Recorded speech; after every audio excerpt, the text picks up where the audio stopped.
Hello everyone, this is Greg Mersko from the RPAC Art Center, Academy, and Gallery in Ridgefield, Connecticut.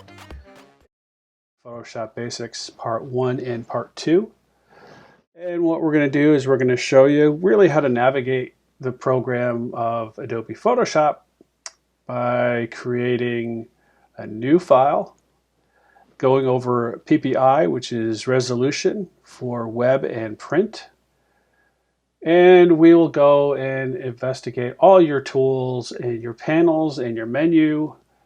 For example, this is the Eyedropper tool that we're looking at now, which actually samples color that you could use for something else later on down the road, maybe a type, or just using the color for maybe even a color blend.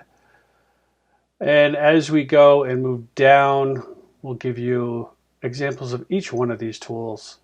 This is a spot healing brush, which comes in very handy. It just makes areas that you don't want kind of just disappear. A really, really powerful tool. We'll go over brushes, brush sizes, the softness and hardness of a brush, and we'll show you how, which is most important, we'll show you all about love. Now, I just wrote this in there just to give a real quick example of the things that you could do in Photoshop. We'll explain like your layers over there in the upper right, which I could turn on and off.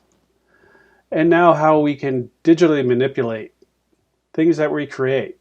Like I could take this L using the lasso tool and make a selection.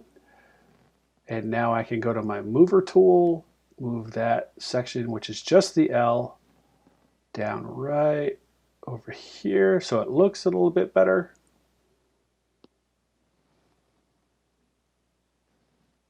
And just again, I'm showing you that that is on a separate layer so you're not destroying the background. And maybe I want to change the O to something different, so I'm going to use the eraser tool and just gently erase that section. And the cool thing about Photoshop is that you could do things many different ways to get the same result. Now here I am making my brush a little larger and my opacity at 100%.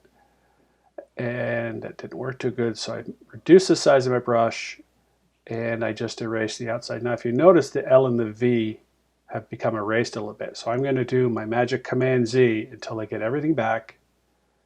And I'm going to do this a little easier way. I'm probably going to grab to my handy lasso tool again, and I'm literally just going to surround that O and just delete it.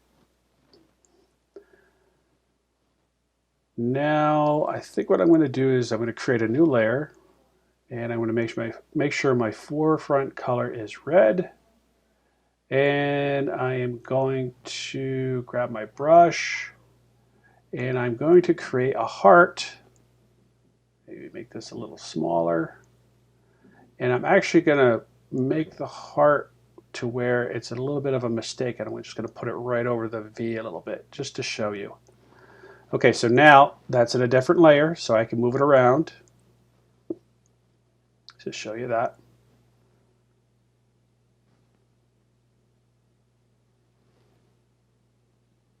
So what I think I'm going to do now is that space that you're looking at, I want to fill that up. I don't want that empty.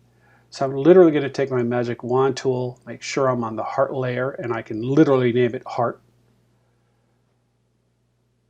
And I'm going to go select that white area. And now I am going to fill it with my foreground color, which is the red.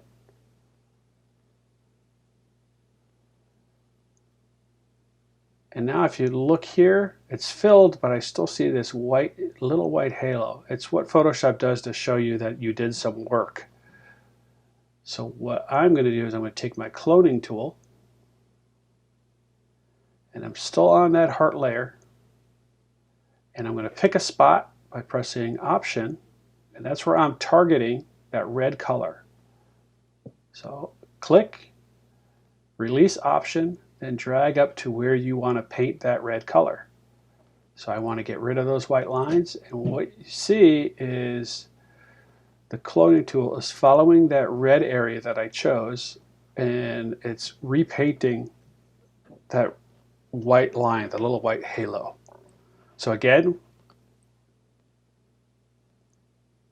option, choosing my area, targeting that area, and I'm going to paint, target that area, painting again.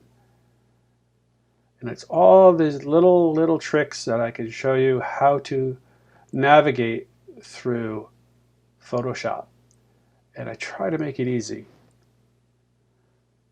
All right, now I'm going to reduce the size of it a little bit.